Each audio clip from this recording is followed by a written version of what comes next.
I was 18 when my parents threw me out like trash. 11 years later, they smirked at my grandfather's funeral, thinking they'd inherited his empire. But when the lawyer read the will, their smiles vanished. Grandpa left me everything, and he knew exactly what they were hiding. This is where the story truly begins, and you won't want to miss what happens. Make sure you're subscribed to see it through to the end. We're always curious. Where in the world are you all watching from today? Let us know in the comments. The silence in my apartment was usually a comfort, a soft blanket I wrapped myself in after long days spent in the dusty, quiet archives of the city library. But tonight, the silence felt heavy. It felt like a physical weight pressing down on my chest, making it hard to draw a full breath.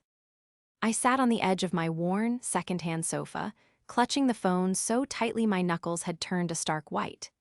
The screen had gone dark minutes ago, but I couldn't bring myself to put it down.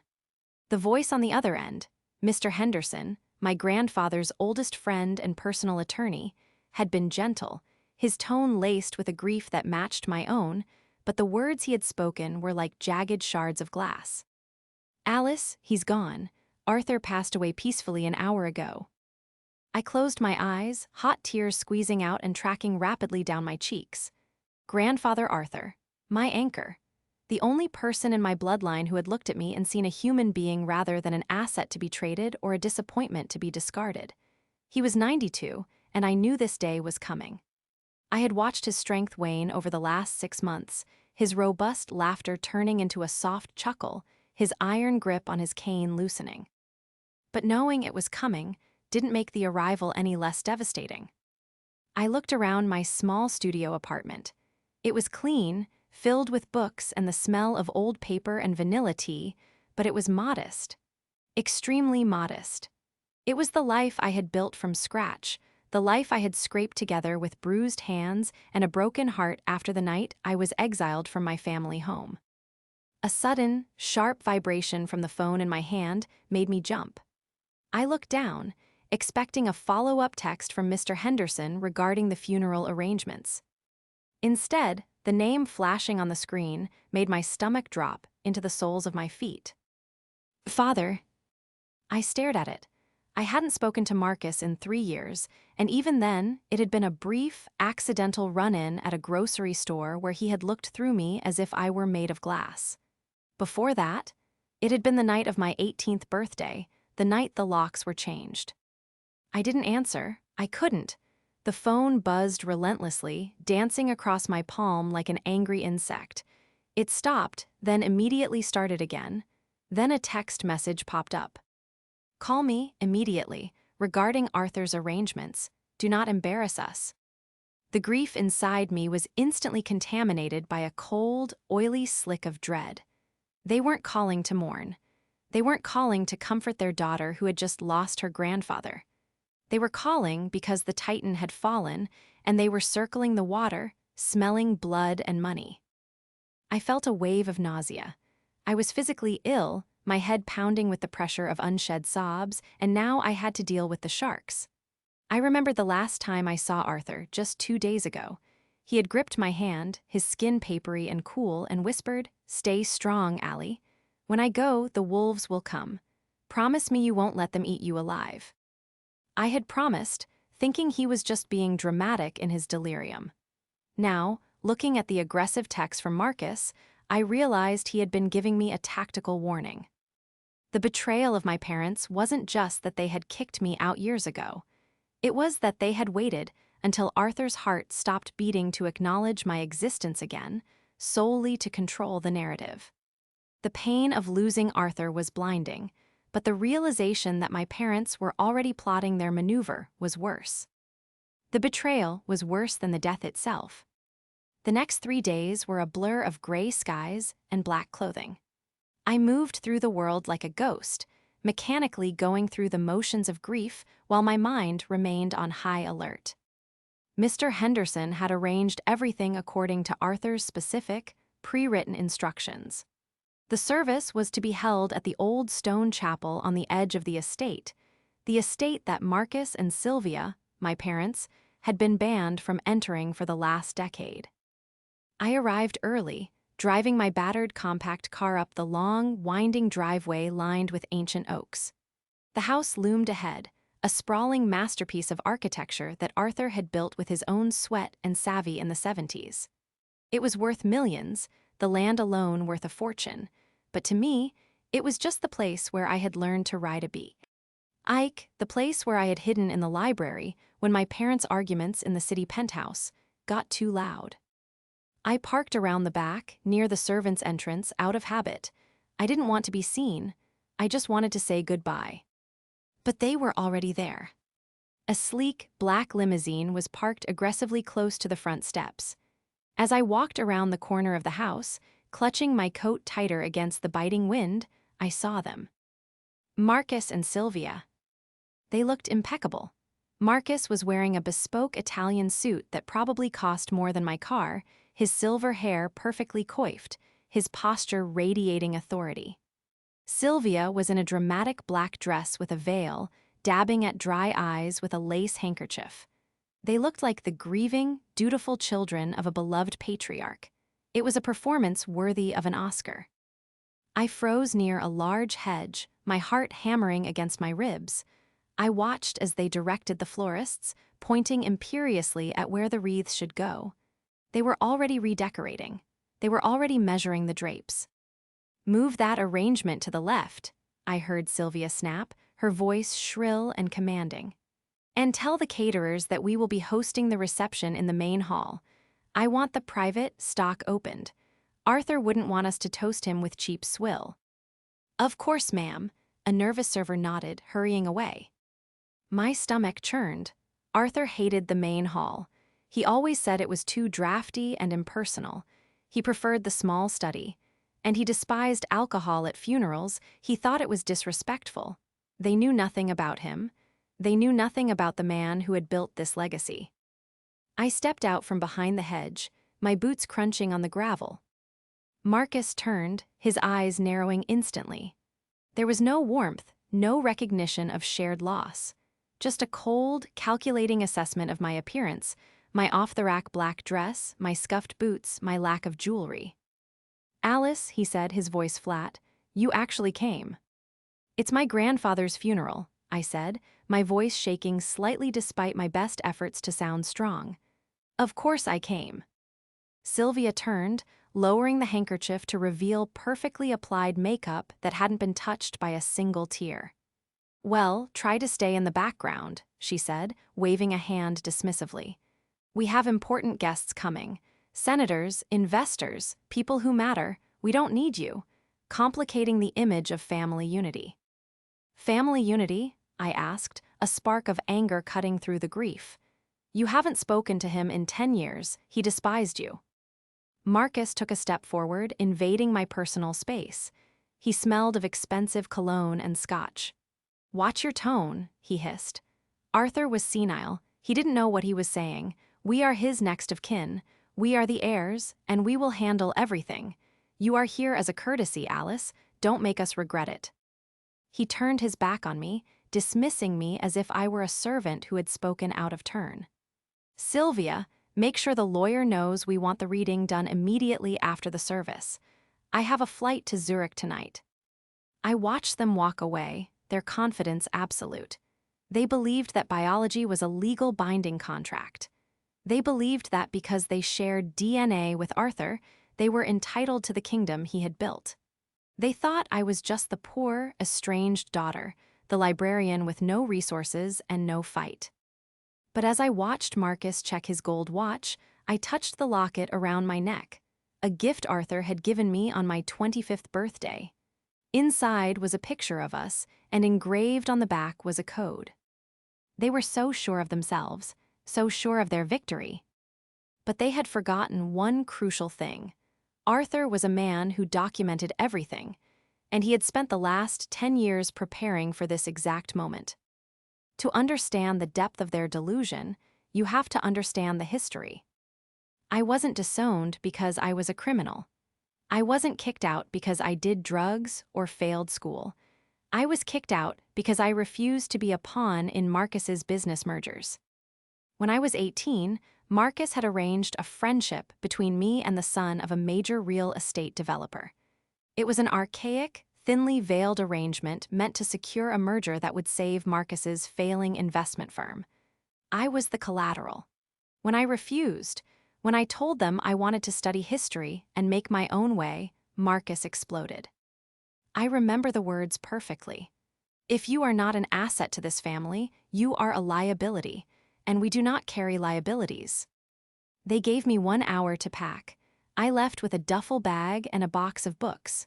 For years, I struggled. I worked 3 jobs to pay for college. I ate ramen noodles for dinner for 4 years straight. I lived in apartments that had more cockroaches than windows. But throughout it all, there was a shadow benefactor. Grandfather Arthur found me 6 months after the exile. He couldn't publicly go against Marcus at the time. The family trust was complicated, and he was trying to prevent Marcus from liquidating the company assets, but he met me in secret. He'd meet me at the library, slipping envelopes of cash into my coat pocket to pay for textbooks. He paid off my student loans anonymously. He saw what they did to me, and more importantly, he saw what they were doing to his legacy. Marcus and Sylvia were professional social climbers. They didn't work, they networked. Marcus called himself an investment strategist, which was code for gambling with other people's money. Sylvia was a philanthropist, which meant she threw galas to wear dresses she couldn't afford, charging the costs to foundations that did very little actual charity. They were vampires. Beautiful, polished, charming vampires who sucked the life and money out of everything they touched. Standing in the great hall of the estate after the funeral service, the contrast between us was stark. The room was filled with the city's elite, people murmuring condolences while eyeing the expensive art on the walls. Mr. Henderson, the lawyer, stood by the fireplace. He was a short, stout man with glasses thick as bottle bottoms and a mind like a steel trap. He caught my eye and gave me a barely perceptible nod.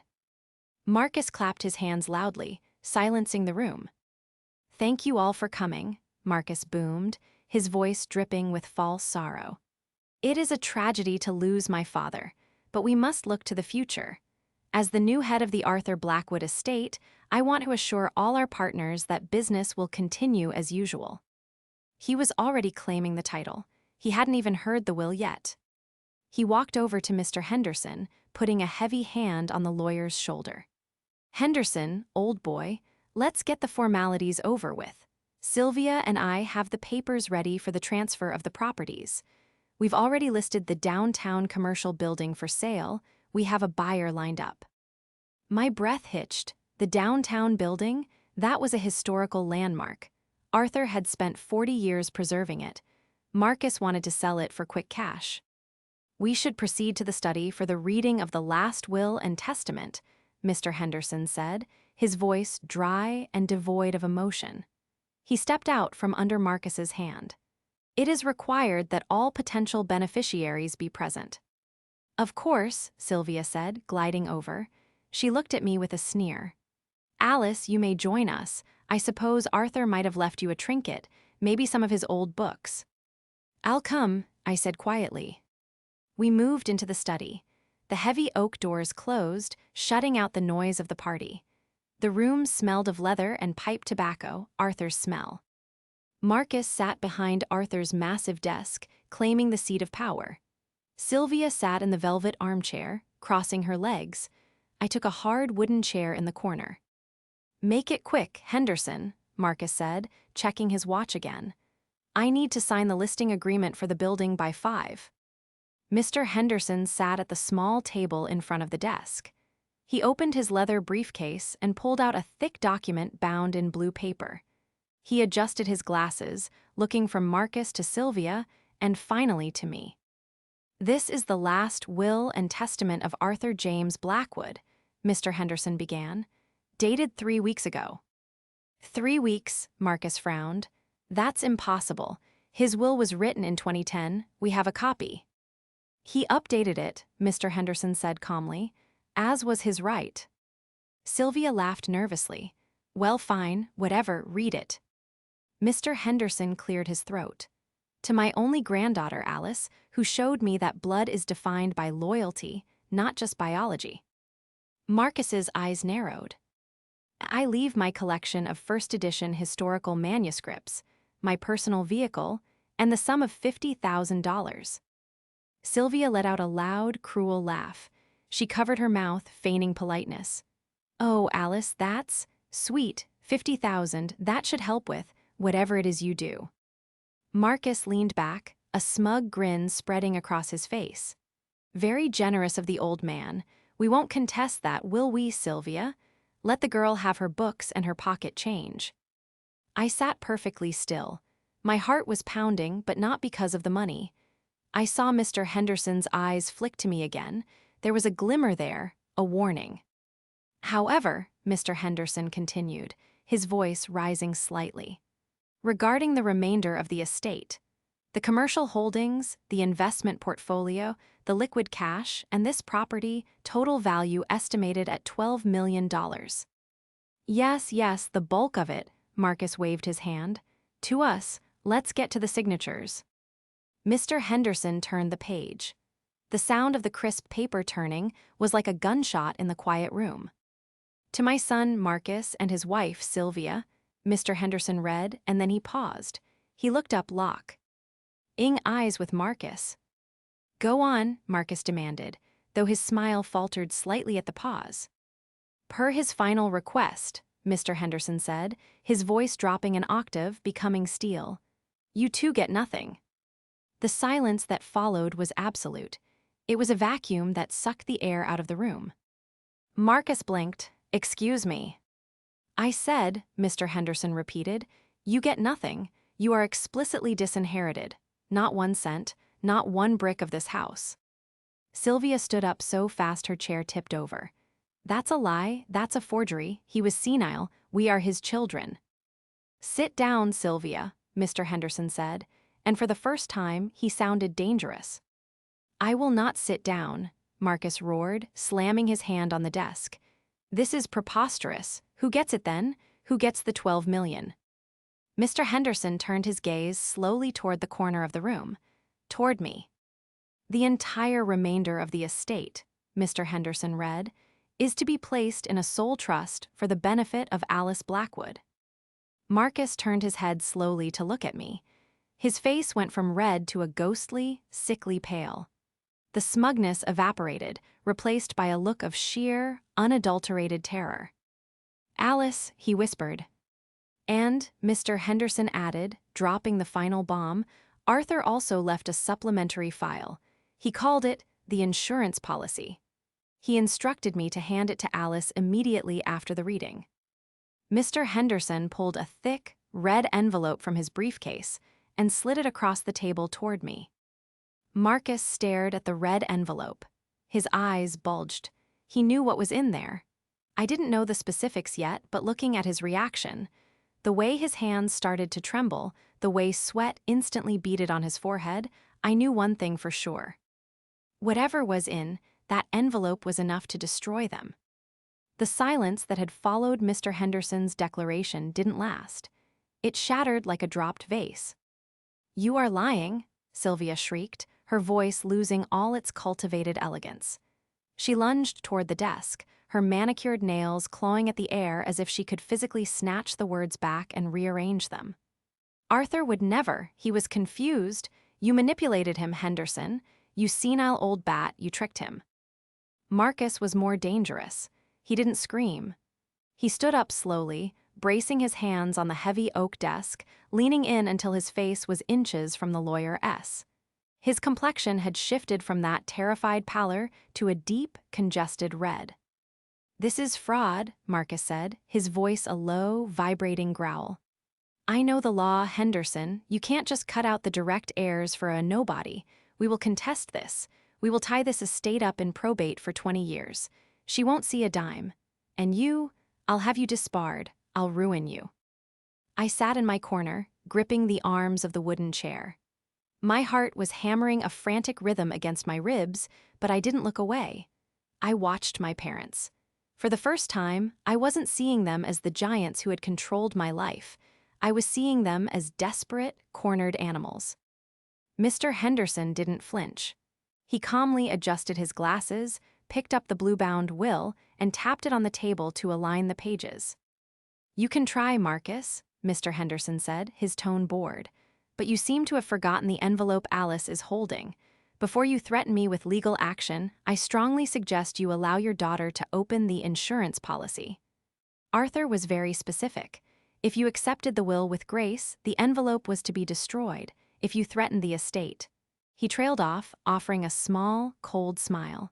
"Well, here we are." Marcus froze. His eyes darted to the red envelope in my hands. The heavy wax seal on the back was stamped with Arthur's personal crest, a lion holding a key. "Alice," Marcus said, turning to me. His voice shifted instantly, taking on that oily, patronizing tone he used when he wanted something. "Don't open that. Give it to me. We can work this out. We're family. Henderson is just an employee. He wants to divide us. Give me the envelope and we'll make sure you're taken care of. A nice condo, a new car, whatever you want." I looked down at the envelope. It felt heavy, dense with paper. I looked back at Marcus. I remembered the night I was 18. I remembered begging him to let me stay until I finished the semester, and him laughing as he told the security guard to escort me out. "I don't want a condo, Marcus," I said softly. I broke the seal. The wax cracked with a satisfying snap. I slid the contents out onto my lap. It wasn't just a letter. It was a dossier. There were bank statements, photocopies of checks, and a thick stack of emails printed out. On top was a handwritten letter from Arthur. I began to read, ignoring Marcus's demand to stop. "My dearest Alice, if you are reading this, it means my son and his wife have done exactly what I expected them to do. They have chosen greed over GR. Ace, I am sorry to burden you with this, but you are the only one strong enough to hold the truth. For the last 10 years, Marcus and Sylvia have been living on a lie. They claim to be successful investors. In reality, they have been siphoning money from the Blackwood Children's Charity, the foundation I set up in your grandmother's name. They forged my signature on 3 separate occasions to authorize transfers to offshore accounts in the Caymans. They believe I never noticed, but I saw every penny leave. I kept silent because I didn't want the scandal to tarnish the charity's work while I was alive. I replaced the stolen funds from my personal savings so the children wouldn't suffer. But I kept the records, every forged check, every wire transfer. It is all here. This is your leverage, Alice. They are not just broke, they are criminals. Use this as you see fit. Love, Grandfather." My breath caught in my throat. I flipped through the pages. It was all there, detailed ledgers, dates, amounts. Check 4055, $150,000 signature, Arthur Blackwood forged. I looked up. Marcus was sweating profusely now. He could see the documents in my hand. He recognized them. "What is it?" Sylvia hissed, pulling at Marcus's sleeve. "What does she have?" "It's the foundation records," Marcus whispered, his voice trembling. He knew. I stood up. My legs felt shaky, but my spine was steel. I walked over to the desk and placed a single photocopy of a forged check in front of Marcus. "He knew everything," I said, my voice ringing clear in the silent room. "He paid back every cent you stole so the charity wouldn't collapse. You were stealing from sick children, Marcus, and you were using Grandpa's name to do it." Sylvia gasped, her hand flying to her throat. That's not true. We were borrowing against future management fees." "It's embezzlement," Mr. Henderson corrected, closing his briefcase. "And forgery, both federal crimes. The statute of limitations hasn't expired on the most recent ones." Marcus stared at the check. He looked like a man watching his own execution. "Get out," I said. Marcus looked up at me, blinking. "What?" "Get out of my house," I repeated, the ownership of the phrase feeling strange but right on my tongue. "Get out of my grandfather's estate. If you contest the will, if you try to fight this, I will hand this entire file to the district attorney. You won't just lose the money, you'll go to prison." Marcus opened his mouth, then closed it. He looked at the file, then at Mr. Henderson's stony face. He grabbed Sylvia's arm. "We're leaving," he muttered. "But the money," Sylvia shrieked as he dragged her toward the door. "The house, my clothes are in the guest suite." "We're leaving," Marcus roared, shoving her out into the hallway. The heavy door slammed shut behind them. The silence returned, but this time it wasn't heavy. It felt clean. I sank back into the chair, the adrenaline crashing out of me. I looked at Mr. Henderson. He took off his glasses and wiped them with a handkerchief, a small, proud smile touching his lips. "Well done, Alice," he said softly. "Arthur would have been very proud." "I don't feel proud," I whispered, looking at the evidence of my parents' crimes. "I feel sick." "That proves you are nothing like them," he said. "But be warned, Alice, Marcus is a desperate man, and desperate men do not go quietly. This isn't over." Mr. Henderson was right. It wasn't over. It was just mutating. I spent the next 3 days staying at the estate. I couldn't go back to my apartment.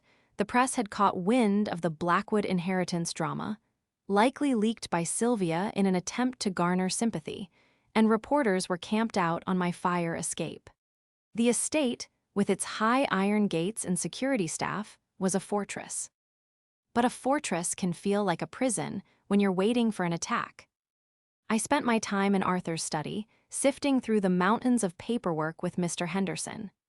The insurance policy was damning, but as we dug deeper into Marcus's current financial status, the picture got darker. They weren't just thieves, they were destitute. Their penthouse was mortgaged to the hilt. Their cars were leased. They had significant gambling debts masked as high-risk investments. They needed Arthur's $12 million not to maintain a lifestyle, but to survive.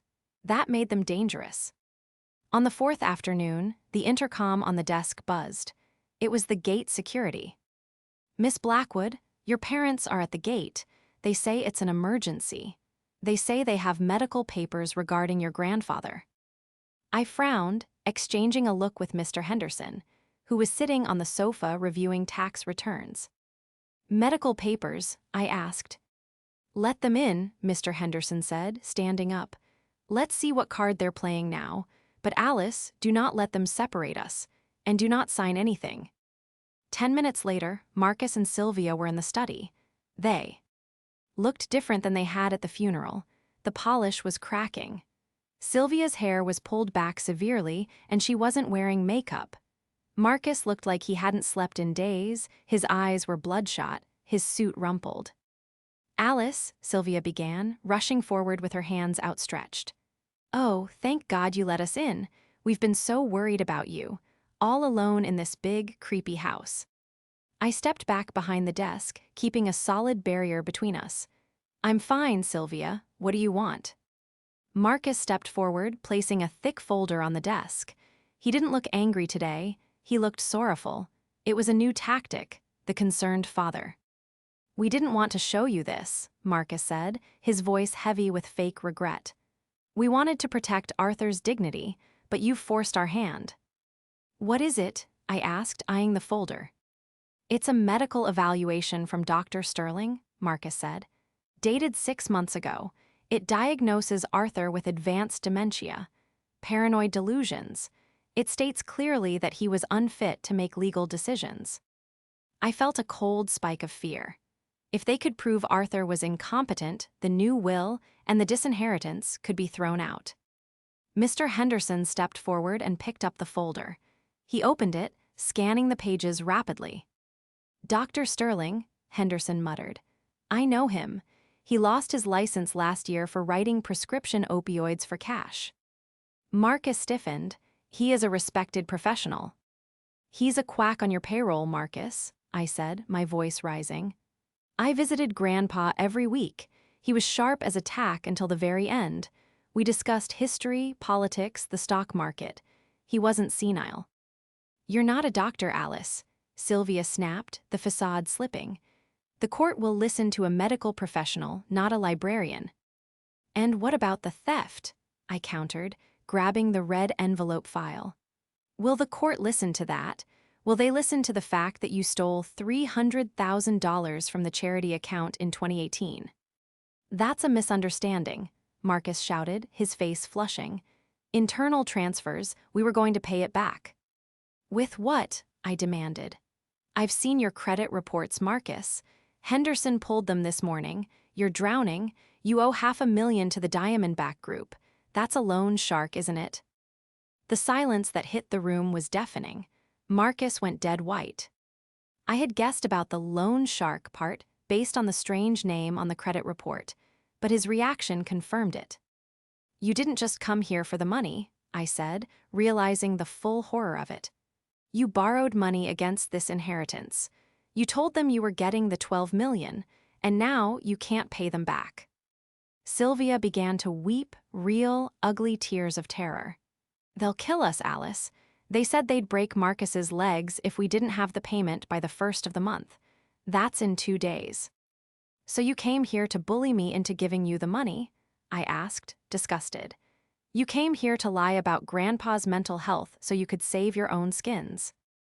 You have to help us, Marcus begged, falling to his knees. The arrogance was gone, replaced by pathetic cowardice. You're my daughter, you can't let them hurt me. Just sign over the liquid assets. You can keep the house, just give us the cash. I looked down at the man who had disowned me, the man who had sneered at my poverty. Now he was on his knees, begging for the money he had always claimed was his birthright. I can't give you the money, Marcus, I said coldly, because it's in a trust, and even if I could, I wouldn't. You made your bed. You spent 10 years stealing from children to pay for your ego. I won't use Grandpa's legacy to pay off your gambling debts. You ungrateful little bee, Marcus lunged, scrambling up from the floor. Mr. Henderson moved faster than I thought possible, stepping between us. Security, he shouted toward the door. 2 burly guards, who had been waiting in the hall, burst in. Escort them out, I ordered, shaking with rage. And if they come back, call the police. You'll regret this, Alice, Marcus screamed as the guards dragged him backward. You don't know who you're messing with. I'll burn this whole place down. I'll take you down with me. The revelation about the loan sharks changed everything. It meant Marcus and Sylvia had a deadline, and people with deadlines do desperate, irrational things. We have to secure the assets, Mr. Henderson said the moment they were gone. He was already on the phone. If he owes money to the Diamondback Group, he might try to liquidate things he doesn't technically own yet. How? I asked, pacing the study. The will is clear. I'm the sole beneficiary. Possession is 9/10 of the law in the short term, Henderson said grimly.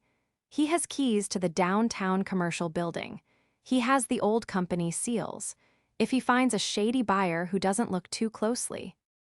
At the title, he could try to sell the building for cash under the table and flee the country before we can stop him. My stomach dropped. The commercial building, the one Arthur had loved, the one Marcus had mentioned selling at the funeral. We need to go there, I said, now. We drove into the city in Henderson's car. My heart was in my throat the entire way. The downtown building was a beautiful Art Deco structure that Arthur had restored in the 80s. It housed small businesses, artists, and a community center. Marcus viewed it as a pile of bricks worth $4 million. When we pulled up to the curb, my worst fears were realized. There was a for sale sign taped hastily to the glass front door, not a realtor's sign, but a handwritten one. And inside, I could see lights on in the lobby. I could see Marcus. He was standing there with 2 men in leather jackets who looked nothing like real estate agents. Sylvia was there too, frantically stuffing documents into a shredder she must have brought from home. He's doing it, I whispered. He's trying to sell it for cash right now. Stay in the car, Alice, Henderson warned, reaching for his phone to call the police. No, I said, opening the door. If we wait for the police, he might sign something. He might take the money and run. I need to stop this. I ran toward the building. The doors were locked, but I had Arthur's master key on the ring he had left me. I jammed it into the lock and twisted. The door swung open. Stop, I shouted, my voice echoing in the marble lobby. Marcus spun around. The two men in leather jackets looked at me, then at Marcus. "Who is this?" one of the men asked. He had a scar running through his eyebrow and a heavy duffel bag at his feet. "She's nobody," Marcus said quickly, sweat pouring down his face. "Just a disgruntled tenant. Ignore her. We have a deal. 400,000 cash right now. The deed is right here." He was selling a $4 million building for 400,000. He was liquidating it for pennies just to pay off the sharks. "He doesn't own this building?" I yelled, stepping forward, holding up the copy of the will I had grabbed. "My name is Alice Blackwood. I am the sole owner of this property. That man is a fraud. If you give him that money, you are buying nothing but a lawsuit." The man with the scar looked at Marcus. "You said you were the executor. You said the old man died intestate." "I am," Marcus stammered. "She's lying. She's mentally unstable." "I have the will," I said, slamming the document onto the lobby desk. "Probated and filed. Check the county records if you want, but if you hand him that cash, you're an accessory to fraud." The man with the scar laughed. It was a cold, dry sound. He looked at Marcus with pure contempt. "You tried to sell us a building you don't own, Marcus," the man asked softly. "No, I can fix this," Marcus pleaded, backing away. "We don't like being scammed, Marcus," the man said. He picked up his duffel bag. "The deal is off, and the payment is still due on Tuesday. Don't be late." The two men walked past me, ignoring me completely, and exited the building. Marcus collapsed against the front desk, sliding down until he hit the floor. Sylvia stopped shredding, staring at me with a look of pure hatred. "You ruined it," Sylvia hissed. "You ruined everything." "You did this to yourselves," I said, my voice shaking. "You think you've won?" Marcus looked up, his eyes wild. "You haven't won anything. You think you can just take my inheritance? I'm going to destroy you, Alice. I have friends in the press. I have friends in the courts. I will drag your name through the mud until you wish you were dead." "No, you won't," I said. I pulled out my phone. I had been recording the entire interaction. "I have you on video trying to sell a property you don't own," I said. "Attempted grand larceny, added to the embezzlement, added to the forgery." I heard sirens in the distance. Henderson had called the police. "The police are coming, Marcus," I said. "This is it, it's over." Marcus looked at the door, then at the back exit. He scrambled to his feet. "Come on, Sylvia," he yelled. They ran. They actually ran, like common thieves, bolting toward the rear fire exit just as the police cruisers pulled up to the curb, lights flashing blue and red against the night sky. I stood in the center of the lobby that my grandfather had built, listening to the sirens, watching my parents flee into the darkness. I wasn't the scared girl they had kicked out anymore. I was the one holding the keys. But I knew this wasn't the end. They were cornered rats now, and they would try one last, desperate strike before they went down for good. The following morning, the sun rose over the city with a deceptive calm. The sky was a brilliant, cloudless blue, contrasting sharply with the storm that was brewing in my chest. Today was the public dedication of the Arthur Blackwood Memorial Library. It was an event my grandfather had planned for years, his final gift to the city, a sanctuary for history and learning. It was also the stage for the final act of this tragedy. Mr. Henderson had advised me to cancel. "They are desperate, Alice," he had warned over coffee in the estate's kitchen, his eyes scanning the morning headlines which were already speculating about the Blackwood family feud. "Marcus and Sylvia are fugitives. We filed the police report last night, and the warrants are being processed. If they show up." "Let them show up," I had said, smoothing the skirt of my black dress, a dress I had bought myself, not one dictated by Sylvia's taste. "If they are going to go down, let them do it in the light. I'm tired of hiding in the dark while they pretend to be royalty." The ceremony was held in the grand atrium of the new library wing. It was a stunning space, filled with towering glass windows, polished marble floors, and row upon row of rare manuscripts. The room was packed. The mayor was there. The board of directors for the charity was there. And inevitably, the press was there, their cameras set up in a phalanx at the back of the room, hungry for a glimpse of the scandal. I stood at the podium, gripping the edges of the wood. My hands were trembling, not from fear, but from a potent mixture of grief and adrenaline. I looked out at the sea of faces, people who had known Arthur, people who respected him. My grandfather, I began, my voice echoing slightly in the vast space, believed that history is not just about what happened. It is about the truth. He believed that if we hide our mistakes, we are doomed to repeat them. I took a breath. He was a man of integrity, and he believed that legacy isn't about the money you leave behind, but the values you instill. Suddenly, there was a commotion at the back of the hall. The heavy double doors banged open with a violence that made half the room jump. A hush fell over the crowd, heads turned, cameras swiveled. Marcus and Sylvia stood in the doorway. They looked like wraiths. Marcus was wearing the same suit from the night before, but it was crumpled and stained. His tie was loose, his hair wild. Sylvia looked even worse. Her face was pale and drawn, her eyes darting around the room with the frenetic energy of a trapped bird. "Stop this," Marcus bellowed, striding down the center aisle. "Stop this charade." Security guards stepped forward, but Marcus shoved past them with a manic strength. "Don't touch me. I am Arthur Blackwood's son. I am the heir to this estate. That woman," he pointed a shaking finger at me, "that woman is a fraud." The room erupted in whispers. Flashbulbs popped like strobe lights. "Marcus," I said into the microphone, my voice steady, "you shouldn't be here." "I have every right to be here," Marcus screamed, reaching the front of the room. He stood below the stage, looking up at me with eyes that were black with rage. "You manipulated him. You poisoned his mind against his own flesh and blood. You forged that will." He turned to the crowd, spreading his arms wide. "She is a thief. She took advantage of a dying old man. She stole our inheritance." Sylvia rushed up beside him, nodding frantically. "It's true. She locked us out. She wouldn't let us see him. We are the victims here." It was their final play. The DARVO tactic: deny, attack, and reverse victim and offender. They were counting on their social status, their recognizable faces, and the sheer audacity of their lie to sway the court of public opinion. They thought if they made a big enough scene, the board of directors would panic and force a settlement just to make them go away. I looked at Mr. Henderson, who was standing by the AV control booth to the left of the stage. He gave me a subtle nod. "I expected you to say that, father," I said.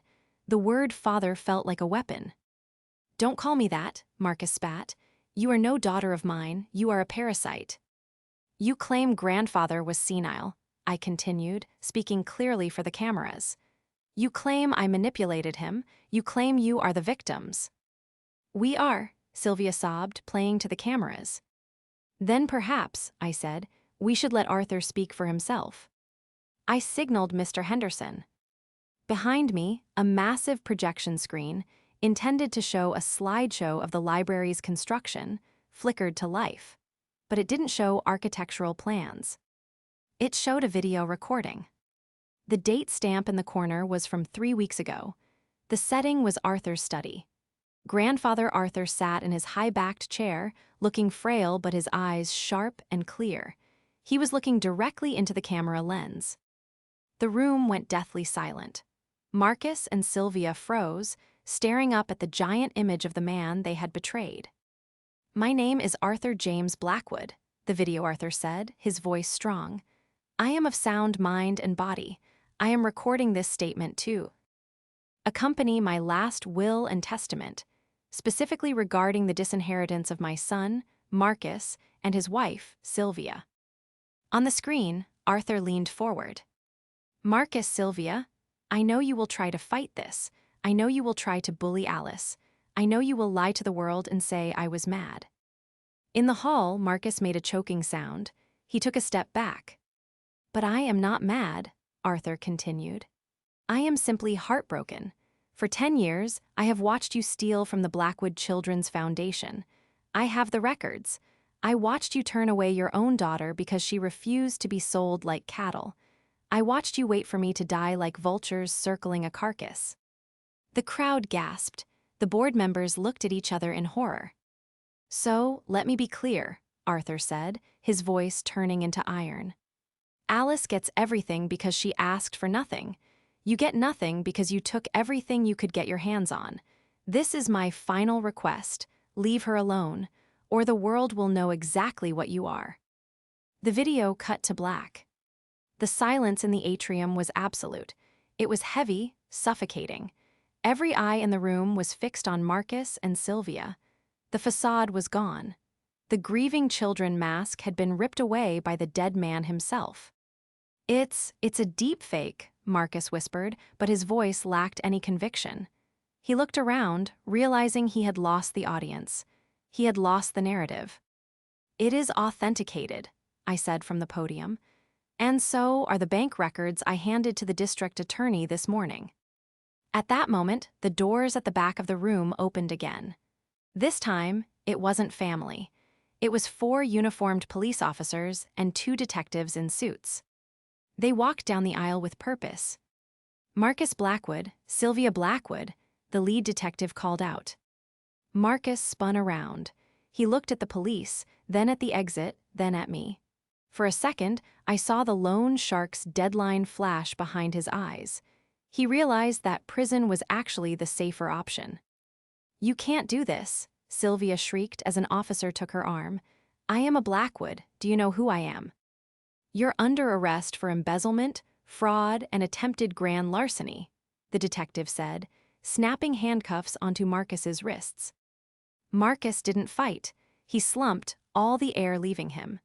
He looked up at me on the stage one last time. There was no anger left, just a hollow, pathetic realization that he had underestimated the librarian he had thrown away. "Alice," he mouthed, "it might have been a plea." I didn't look away. I didn't smile. I didn't gloat. I just watched as the parents who had disowned me were led away in handcuffs, their black suits a stark contrast to the flashing lights waiting outside. The camera flashes went off like a thunderstorm, capturing their downfall for the morning papers. I turned back to the microphone. I took a deep breath, feeling the weight on my chest finally, truly lift. "As I was saying," I said softly, "my grandfather believed in the truth, and today the truth has been told." The fallout was swift and brutal.